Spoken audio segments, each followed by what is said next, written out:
Hi viewers, నేను మీ అనుశ్రీ. సరదాగా కాసేపుకు స్వాగతం, సుస్వాగతం. ఫ్యామిలీ మూవీస్తో ఎంట్రీ ఇచ్చారు. యాక్షన్ చిత్రాలతో అదరగొట్టారు. సూపర్ స్టార్స్కు సూపర్ హిట్స్ అందించిన దర్శకుడు. సాధారణ హీరోలకు స్టార్డమ్ తెచ్చిన dynamic director one and only Kodandarami Reddy గారు. సరదాగా కాసేపు కార్యక్రమానికి మనతో మాట్లాడేందుకు ఆయన ఈ వారం మనకి గెస్ట్గా వచ్చేసారు. మరి ఆలస్యం చేయకుండా ఆయనతో మాట్లాడేద్దాం. నమస్తే, ఎలా ఉన్నారు? బాగున్నానండి. సో 16 సినిమాలు వరుస సక్సెస్లు ఇచ్చి 90% సక్సెస్ఫుల్ డైరెక్టర్గా పేరు తెచ్చుకున్నారు మీరు. మరి ఆ సక్సెస్లన్నింటికి మీ విజయ రహస్యం ఏంటి చెప్తారా మాతో? సిన్సియర్గా వర్క్ చేసేవాడిని అండి. వేరే వేరే వ్యాపకాలు ఏమి ఉండేవి కాదు. తర్వాత నాకు ఎప్పుడు పక్కనే ఉండి నాకు రైటర్స్, ఒక పరశురామ్ బ్రదర్స్ కానివ్వండి, సత్యానంద్ కానివ్వండి, సత్యమూర్తి కానివ్వండి, ఎండమూరి వీరేంద్రనాథ్ కానివ్వండి, ఏ రైటర్ అయినా సరే నేను సెట్లో ఉండాలని చెప్పేవాడిని, కండిషన్ పెట్టేవాడిని ముందు. ఎందుకంటే 10 days ఒక సినిమా, 10 days ఒక సినిమా, 10 days ఒక సినిమా, వేరే వేరే వేరే హీరోలతోటి. సో ఇది చేసినప్పుడు 10 days చేసి 11th day ఇంకొక సినిమాకి వెళ్ళినప్పుడు ఇంకా ఆ సినిమా దీంట్లోనే ఉండేవాడిని. గబుక్కున ఆ మూవీ ఇంపాక్ట్ దీని మీద పడుతుందేమో అని చెప్పి వాళ్ళని ఉండమనేవాడిని అనమాట. సో వాళ్ళ కోఆపరేషన్, ఆర్టిస్టుల కోఆపరేషన్ కానివ్వండి, మ్యూజిక్ డైరెక్టర్స్, బ్రహ్మాండమైన మ్యూజిక్ డైరెక్టర్స్ పనిచేశారు. నేను వాళ్ళతో పనిచేశాను, వాళ్ళు నాతో పనిచేయడం కాదు. ఇళయరాజా లాంటి గొప్ప వ్యక్తులు, రాజ్కోటి, చక్రవర్తి గారు గొప్ప వ్యక్తి, వీళ్ళందరూ నాకు ఎందుకనో కోదండరామిరెడ్డి అంటే నాకు కొద్దిగా తెలుసో తెలియకో సాంగ్స్ అంటే నేను పనిచేసిన రాఘవేంద్రరావు గారి దగ్గర పనిచేశాను, వి మధుసూదన్ రావు గారి దగ్గర మెయిన్గా పనిచేశాను. వీటన్నిటికంటే కూడా నా సినిమాలను ఆదరించిన ప్రేక్షకులకు నిజంగా నా మనస్ఫూర్తిగా నేను ఎప్పుడూ వాళ్ళకి రుణపడి ఉంటాను. నేను 16 సినిమాలు కంటిన్యూస్గా హిట్ అయినప్పుడు అసలు భయంకరం. అసలు పొద్దున్నే లేచి బయటకు వస్తే ఒక 20 కార్లు ఉండేవి ఇంటి ముందు. ఏ కారు ఎక్కాలో నాకే అర్థం కాదు, ఏదో ఒకటి ఎక్కేసి వెళ్ళిపోయేవాడిని షూటింగ్కి. ప్రతి వాళ్ళు వచ్చి సినిమా చేయమని, తెల్లారు నిద్రపోతుంటే 5 గంటలకు వచ్చి లేపేసి ఈ డబ్బులు ఉంచండి, సినిమా మీరు తర్వాత ఎప్పుడేం చేద్దరు కానీ అని ఇలాగ అనమాట. నేను నిజంగా చెబుతున్నానండి, భగవంతుడా ఒక్క ఫ్లాప్ ఇవ్వు, ఎందుకంటే ఈ ఒత్తిడి నేను తట్టుకోలేకపోతున్నాను. అంటే ఏజ్ కూడా నాకు కరెక్ట్గా నేను 28th yearలో డైరెక్టర్ అయ్యానండి. అసలు అవడమే సక్సెస్. సంధ్య చాలా బాగా తీసాడు, ఈ కుర్రాడు ఎవరో బ్రహ్మాండంగా చేశాడు అని చెప్పి క్రాంతి కుమార్ టాప్ ప్రొడ్యూసర్ అప్పుడు సర్దార్ పాపారాయుడు సినిమా తీస్తున్నాడు. నెక్స్ట్ ఒక చిన్న సినిమా చిరంజీవితో చేద్దామనే ఉద్దేశంతో ఏదో అంటే దొరసింహరాజు గారండి పాపం, నువ్వు సంజయ్ సినిమా ఒకసారి చూడు, ఆ కుర్రాడు చాలా బాగా తీశాడు, చూసి డిసైడ్ చేయి, నీకు నచ్చితే ఓకే, నచ్చకపోతే నీకు ఏ డైరెక్టర్నైనా పెట్టి తీసుకో అని చెప్పి చెప్పారంట. ఇదైతే నాకు తర్వాత తెలిసింది. సో ఒకరోజు ఈవినింగ్ ఆయన సంజయ్ ప్రింట్ తెప్పించుకుని చూసి వెంటనే నన్ను ఆఫీస్కి పిలిపించుకున్నారు.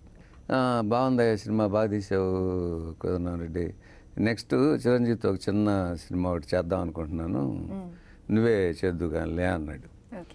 అనగానే ఇక అసలు ప్రపంచం అంతా అసలు రంగురంగులుగా కనిపించింది నాకు. అంటే క్రాంతి కుమార్ లాంటి ప్రొడ్యూసర్ సక్సెస్ఫుల్ అవకాశం ఇవ్వడం అనేది మామూలు విషయం కాదు ఆ రోజున. అది న్యాయం కావాల్సిన సినిమా తీసాము, సూపర్ డూపర్ హిట్ అయిపోయింది. 25 weeks ఎక్కడ వేస్తే అక్కడ 25 weeks ఆడింది. సో దాంతో అది హిందీలో తీస్తూ ఎల్వి ప్రసాద్ గారు నాకు పిలిపించి హిందీలో చేయబోయాను డైరెక్షన్ అన్నారు. సార్ నాకు హిందీ రాదు సార్, నేనేదో చిన్న విలేజ్ నుంచి వచ్చాను, నెల్లూరు జిల్లా నుంచి అన్నాను. మేము వెనకాల ఉంటాం కదా, నువ్వు చేయి, ఏం పర్వాలేదు అన్నారు. అంటే కమాండ్ లేకుండా బాగోదేమో సార్ అని చెప్పి కొంచెం నసిగాను. నువ్వు పెట్టి ఇదిలాగా ఉన్నావు, సరిపో వేరే వాళ్ళని పెట్టి తీసుకుంటాను అనేసారు. అంటే కొన్ని ఎట్లా మిస్ అవుతామో చూడండి. అట్లాగే రాజ్ కపూర్ గారి ఆఫీస్ నుంచి నాకు ఫోన్ వచ్చింది హిందీ సినిమా చేయమని. అప్పుడు కూడా ఏంటో కొంచెం చేద్దామా వద్దా అన్న సందేహంలో చూస్తాం సార్, చేద్దాం, మంచి సబ్జెక్ట్ దొరికితే అని కొంచెం అట్ట వదిలేశాను. అట్లాగే ఎన్టీ రామారావు గారు నాకు 4 సార్లు ఆఫర్ ఇచ్చారు. నేనేమో విపరీతమైన బిజీగా ఉన్నాను అప్పుడు. సో 4 సార్లు ఆయన సినిమా మిస్ అయ్యాను. రాఘవేంద్రరావు గారితో మీకున్న అనుబంధం ఏంటి? మేమిద్దరం ఫ్రెండ్లీగా ఉంటామండి, చాలా ఫ్రెండ్లీగా ఉంటాం. ఏం చేతంటే మనుషులు మారాలి అనే ఒక సినిమా, వి మధుసూదన్ రావు గారు డైరెక్షను, జెమినీ పిక్చర్స్. నా ఫస్ట్ ఫిల్మ్ అది. సినిమా అంటే ఏమీ తెలియదు. పిసి రెడ్డి గారు దగ్గరికి వెళ్ళాను, అంటే మా ఊరు పక్కనే అయింది. వెళ్ళి ఇట్లా సినిమా ఫీల్డ్లో జాయిన్ అవుదాం అనుకుంటున్నాను సార్ అన్నాను. ఏం చేద్దాం అనుకుంటున్నావు అన్నాడు ఆయన. హీరో అవుదాం అన్నాం. అంటే కొంచెం జుట్టు గిట్టు ఉండేదిలేండి అప్పుడు, కొంచెం బాగానే. శోభంబాబు అనేవాళ్ళు అందరూ. శోభంబాబే అడిగాడు నన్ను, అరే నా పోలికలో ఉన్నాయిరా నీకు కొంచెం అన్నాడు. అయితే కొంచెం నీ ఆస్తిలో సగం రాసిపోయా అన్నాను. అడిగాను. జుట్టు గిట్టు కొంచెం ఒత్తుగా బాగానే ఉండేది.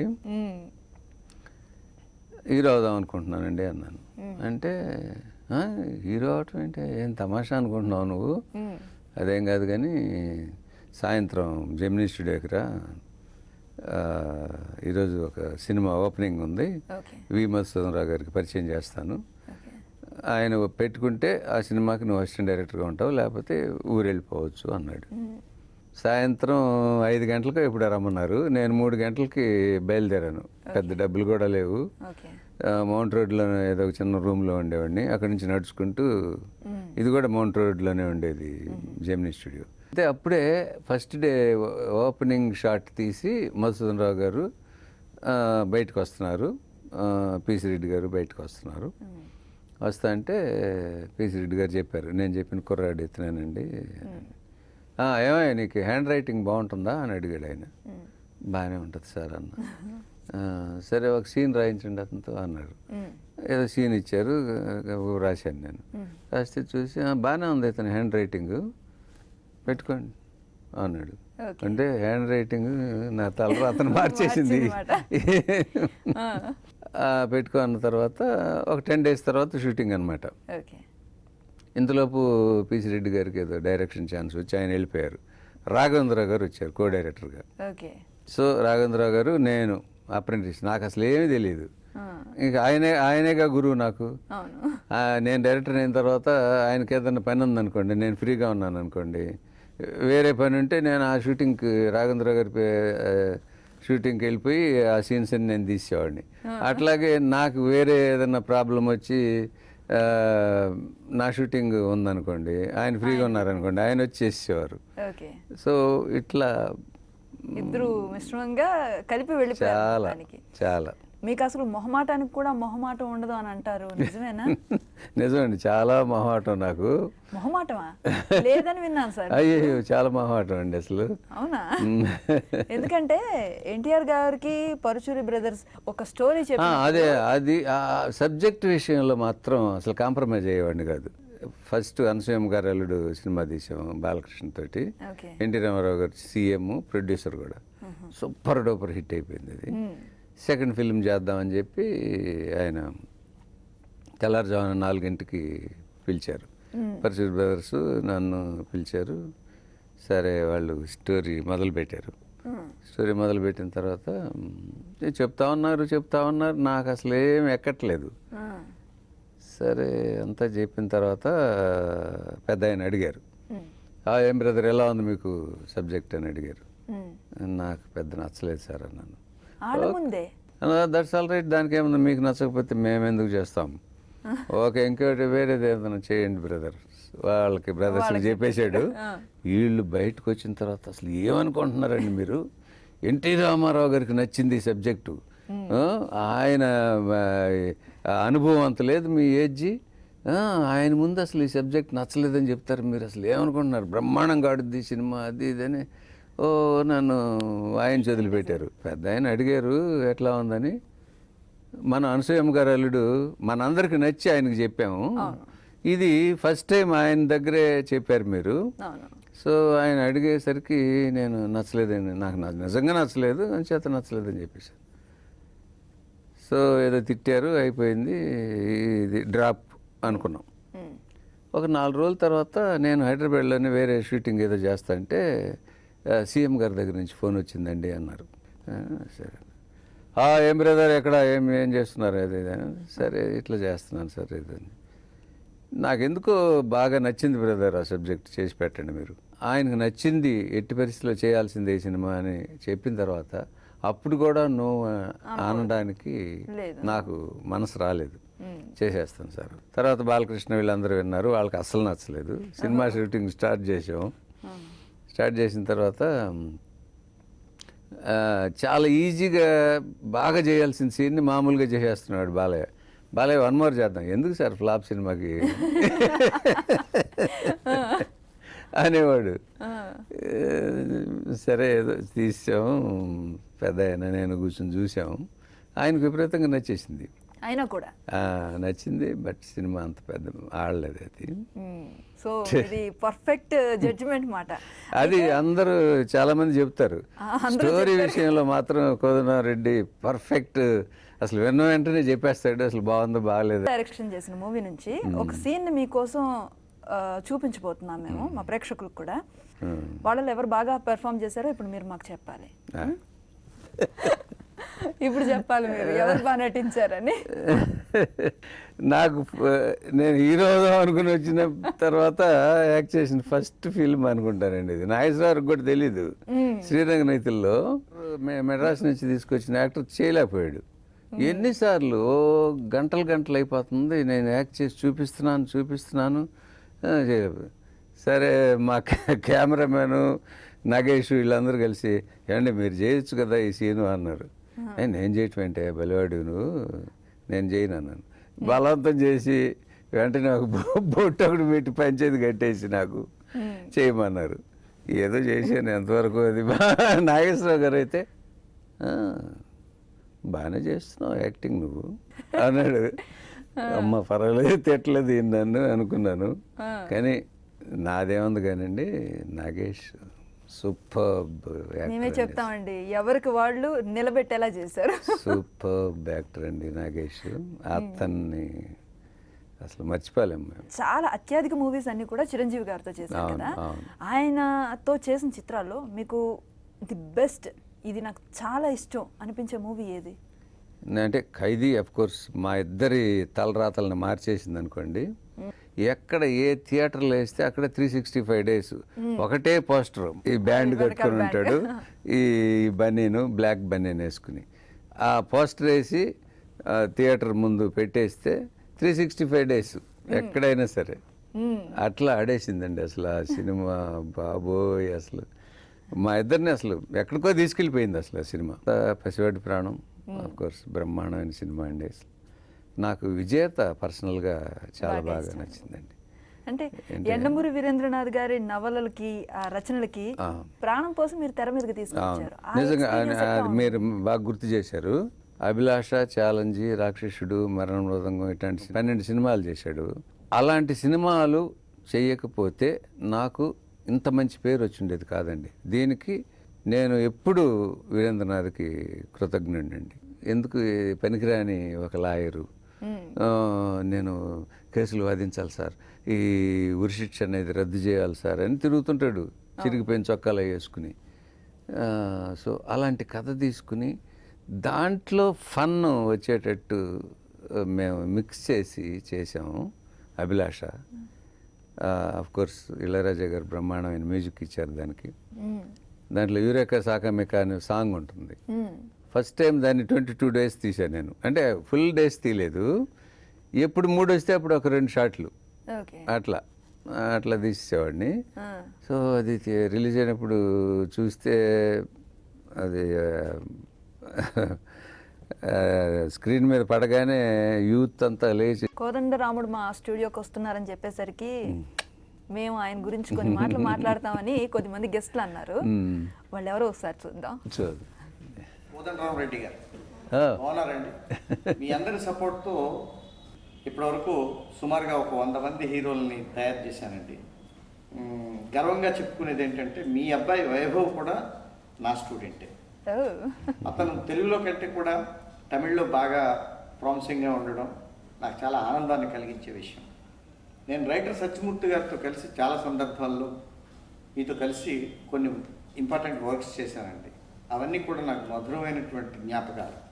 ముఖ్యంగా మీరు డైరెక్ట్ చేసిన ముఠా మేస్త్రి చిత్రానికి నేను కూడా ఒక 3-4 స్కెడ్యూల్స్కి వర్క్ చేశాను డైరెక్షన్ డిపార్ట్మెంట్లో.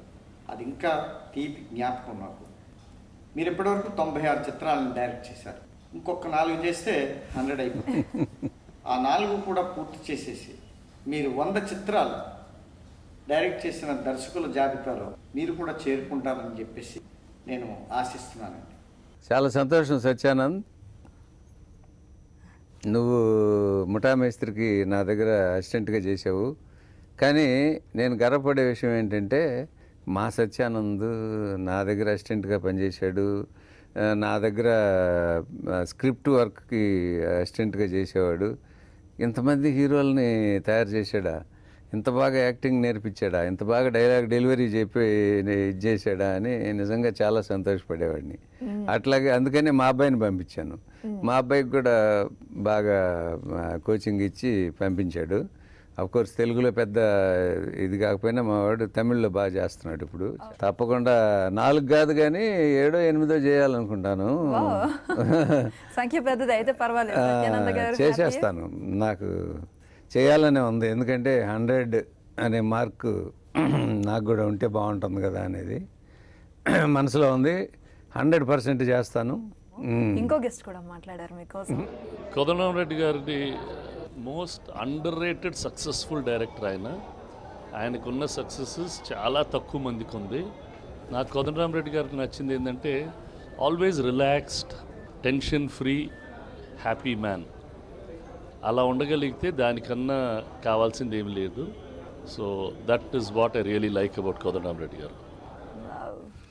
Thank you Suresh Babu. మీ అందరి ఆశీర్వాదంతోనే నేను ఇన్ని సినిమాలు సక్సెస్ చేయగలిగాను, ఇన్ని సినిమాలు చేయగలిగాను. Thank you very much sir. మీకు సంబంధించి కొన్ని మెమరీస్ని ఒకసారి మీతో మేము కూడా షేర్ చేసుకోవాలని ఒక చిన్న ప్లాన్ చేసాం. అవేంటో ఇప్పుడు చూద్దాం. ఏ సందర్భాన్ని పురస్కరించానండి? సీన్ ఎక్స్ప్లెయిన్ చేస్తున్నట్టు గుర్తుందా మీకు? అవునవును. న్యాయం న్యాయం కావాలి. కావాలి. ఇది కిరాయి రౌడీలు. మొత్తం గ్రూప్ అంతా ఉన్నారు. ఆవిడెవరు మధ్యలో? రాధిక పిన్ని. ఆహా, ఓకే. లండన్లో ఉంటారు. Okay okay. అయ్యవా క్యాప్. ఈ షూటింగ్ ఇది దొంగ మొగుడా? అభిలాషే. రైట్. అన్ని చిత్రాలు చేసేసరికి ఆయనతోటి ఏ మూవీ ఎక్కడ గుర్తు. ఓకే. మీకు వచ్చిన బెస్ట్ కాంప్లిమెంట్ ఏంటంటే మీరు కూల్గా ఉంటారు, కామ్గా ఉంటారు. సురేష్ బాబు చెప్పాడు కదా, నిజంగా నాకెందుకో కోపం అనేది జనరల్గా అసలు రాదు. ఎప్పుడు కోపం అనేది ఎప్పుడో 1-2 టైమ్స్ ఏమన్నా వచ్చిందేమో కానీ జనరల్గా ఏంటంటే సీను నేనే ఓన్ చేసుకుంటాను. ముందు ఓన్ చేసుకుని ప్రతి యాక్టర్కి నేనే చేసి చూపించేస్తుంటాను. రావు గోపాలరావు గారు కానివ్వండి, నాగేశ్వరరావు గారు కానివ్వండి, చిరంజీవి కానివ్వండి, బాలకృష్ణ కానివ్వండి, నాగార్జున అయితే ఈ అల్లరల్లుడు, ఈ ఇంకొక సినిమా పెద్ద హిట్ అయింది మీనాను నాగార్జున, ప్రెసిడెంట్ గారి పెళ్ళాం. ఈ సినిమాలకి ఏంటంటే అతనికి జనరల్గా ప్రతి సీను నేనే యాక్ట్ చేసి చూపిస్తూ ఉండేవాడిని 10 సార్లు 15 సార్లు. ఒకసారి అన్నాడు నన్ను కూడా ఒకసారి చేయనివ్వండి. రకరకాల జానర్స్ అన్ని టచ్ చేశారు. ఇప్పుడు మీరు తీయాలి అనుకుంటే గనక చేద్దాం అనుకుంటున్న ప్రాజెక్ట్లో ఏ జానర్ మూవీ చేయాలని మీ కోరిక? సో చేస్తే ఏదైనా డిఫరెంట్ ఫిలిమ్స్, అంటే రొటీన్ సినిమాలు కాకుండా ఏదైనా డిఫరెంట్గా చేద్దాం అనేది ఉంది. 1-2 మనసులో ఉన్నాయి సబ్జెక్టులు.